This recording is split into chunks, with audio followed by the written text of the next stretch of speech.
everyone. Today I'm bringing you a classic fairy tale, so sit back, relax, and let's dive into this timeless tale together. It was a beautiful day. It was summer. The fields were yellow. The oats were green. The hay was piled into stacks, and the stork wandered across the fields with its long red legs, clapping its beak in Egyptian, since it had learned this language from its mother. Around the fields and pastures there were big forests, and in the middle of those forests, deep ponds. How beautiful it was everywhere! In these places, there was an old mansion surrounded by deep ditches. From the walls to the water, you could find tall grasses, so tall that a child standing in the middle of them wouldn't have their head seen. And they were so thick and tangled that you could get lost in them as if in a forest. In these grasses, a duck sat in her nest and incubated her eggs. Until the chicks hatched, the duck grew very bored. No one came to check on her. The other ducks preferred to walk on the water than to come up here and sit under a burdock and talk with her. Finally, one egg cracked, then another, until they all cracked open. Cheep, cheep, came from all around. The yolks had come to life, and the ducklings poked their heads out of the shells. Quack, quack, said the mother duck, and then they all started quacking the best they could and looked around among the green weeds, and their mother let them look as long as they wanted, because green is good for the eyes. How big the world is, said the ducklings. And I believed them, for now they had more space than they'd ever had when they were in the egg. Do you think this is all there is to the world? Said the mother. The world stretches even further, beyond the garden to the priest's fields, but I've never been there myself.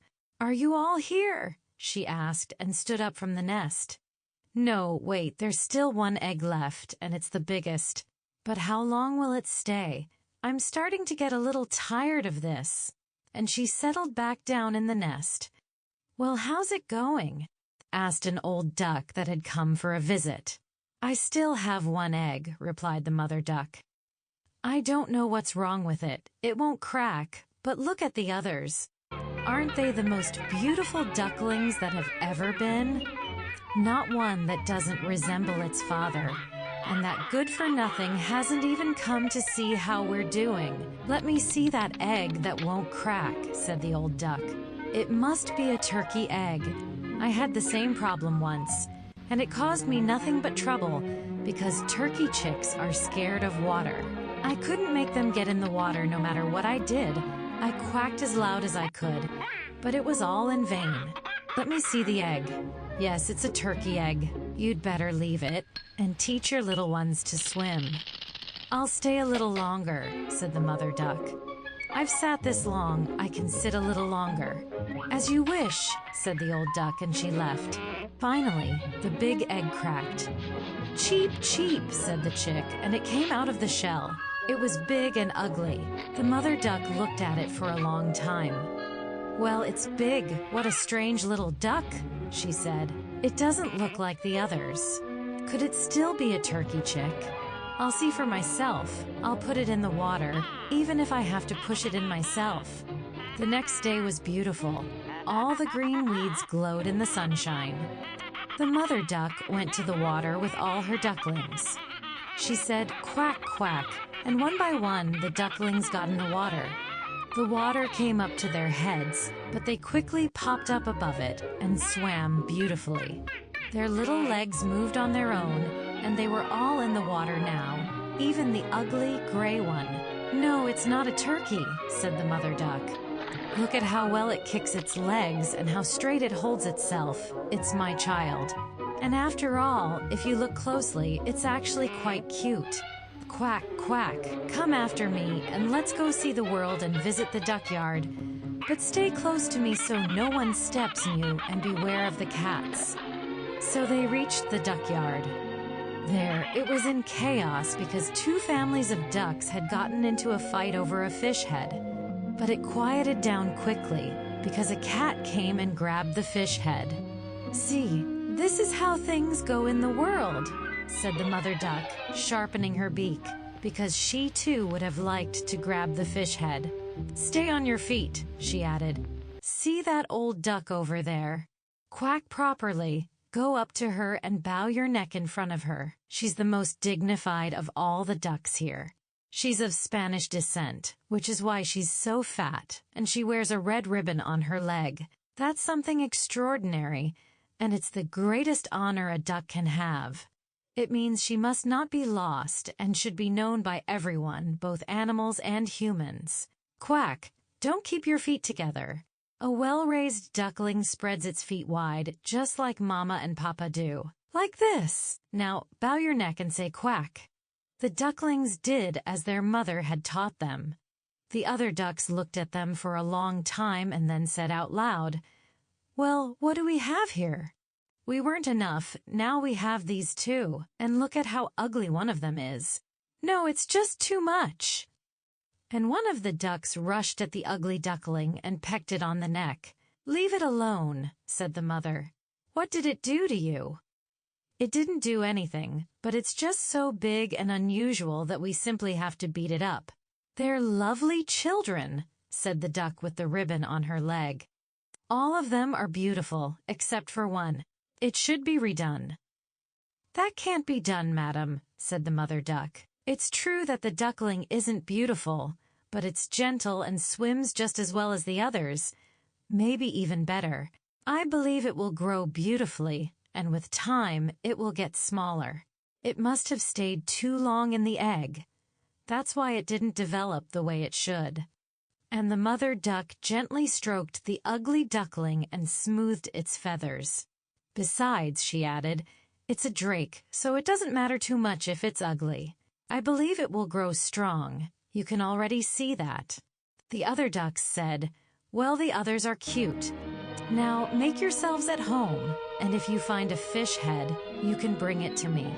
And so they stayed there as if they were at home. But the poor ugly duckling, the one that had come out last from the egg and was so ugly, was pecked, pushed, and stepped on by all the other ducks and even by the chickens. "It's too big," said all the farm animals, and the turkey, who had been born with spurs and thought of himself as a king, puffed himself up like a ship with all sails set and rushed at the ducklings, coughing angrily and reddening his head. The poor ugly duckling didn't know where to go or what to do. It was sad because it was so ugly, and all the animals in the yard laughed at it. This was how the first day went, and then things got worse. The duckling was driven away by everyone, even by its own siblings, who said, "If the cat ever gets you, ugly thing." And its mother also said, "I wish you would leave and never come back." The ducks pecked at it, the chickens beat it, and a girl who took care of the birds kicked it. The poor duckling couldn't take it anymore and jumped over the fence. The birds from the bushes flew away in all directions, scared. "They're running away from me because I'm so ugly," thought the duckling, and closed its eyes, but didn't stay still and went further. And so it reached the big pond where the wild ducks were. There, it spent the whole night exhausted and miserable. The next morning, the wild ducks rose from the reeds and were preparing to fly. When they saw their new companion, they stared at it for a long time. "What kind of bird are you?" they asked, and the ugly duckling turned in all directions and greeted them as prettily as it could. "How awful you look," said the wild ducks. "But in the end, we don't really care about that. Just don't marry anyone from our family." The poor ugly duckling wasn't thinking about marrying anyone. It only wanted to stay in the reeds and drink a little pond water. It stayed there for 2 days. Then 2 wild geese came, or rather 2 wild gander geese. They had just hatched and were therefore so bold. "Listen, little one," they said, "you're so ugly that we actually like you. Do you want to come with us and be a migratory bird?" So loud that even the swans stopped and stared at her. Then one of the swans flew down and approached the duckling. With its large, elegant wings, it landed next to her, looking at her with gentle eyes. "Why are you crying, little bird?" asked the swan in a soft and warm voice. "What's so difficult?" The duckling, with her head lowered and full of shame, raised her gaze and said, "I don't know why I feel like this. All the birds chase me away and laugh at me. I'm too ugly to be loved." The swan smiled gently and said, "You're not ugly, dear. Look at yourself better. Do you see how beautiful you are? Be proud of what you are. Don't worry about others. You are a swan, just like us." The duckling looked at the swan, who was sitting beside her, and for the first time in her life, she felt a ray of hope. She raised her head, looked at the sky and the water around her, and finally understood. She was a true swan. With timid yet confident steps, she joined the other swans. They all flew together to warmer lands, and the duckling felt, for the first time, what it meant to truly be home. From that moment on, she was no longer considered ugly but beautiful and unique. Her beauty was hidden in her wide and strong wings, her elegant and graceful neck, and in her free spirit. And in that moment, the duckling knew her place was among the swans, where no one would ever look down on her again. And she lived happily among her new friends, learning that true beauty comes from self-confidence, and that we are all unique in our own way.